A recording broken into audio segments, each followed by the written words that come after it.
ఏంటంటే ఇప్పుడు కొంతమంది ఏంటంటే మ్యారేజ్ అయిన తర్వాత మాకు ఇప్పుడే వద్దు పిల్లలు అని చెప్పేసి వాళ్ళు పిల్స్ వేసుకుంటారు, అవును. అంటే అవును. అబార్ట్కి. యాహ్! సో అంటే యాహ్! ఫ్యూచర్లో వాళ్ళకు మళ్ళీ పిల్లలు పుట్టకపోవచ్చా, పుడతారా, అసలు ఏంటి అది మీరనేది ఐపిల్స్ ఎమర్జెన్సీ ఎమర్జెన్ కాంట్రసెప్షన్స్ అంటారు.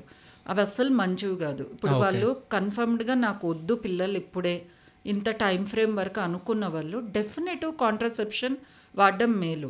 ఓకే. కొందరు ఇట్లా ఫర్టైల్ పీరియడ్‌ని అవాయిడ్ చేస్తారు. మ్మ్. కాండోమ్స్ వాడతారు. మ్మ్. ఇవి ఏవి కూడా 100% ప్రొటెక్టివ్ గాదు.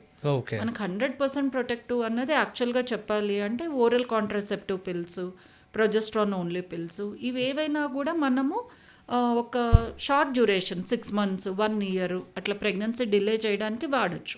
ఓకే. ఇవి మనం వాడడమే బెటర్ ఉంటుంది. ఇప్పుడు కొంతమంది ఏంటి వీటి వలన ఎక్కడ సైడ్ ఎఫెక్ట్స్ వస్తాయో అని ఇలా ఐ పిల్స్ వాడడము, లేదా కాండోమ్స్ వాడడం, దాంతో ప్రెగ్నెన్సీ రావడము, మరి దాన్ని టర్మినేట్ చేసుకోవడం. మ్మ్. సో దీని వల్లనే వాళ్ళకి ఫ్యూచర్ ప్రెగ్నెన్సీస్ ప్రాబ్లం అవుతుంది. ఓకే. ఇప్పుడు రిపీటెడ్గా టర్మినేషన్స్, అబార్షన్స్ చేసుకుంటుంటే ఫిమేల్ యూట్రస్ అనేది వీక్ అవుతుంది.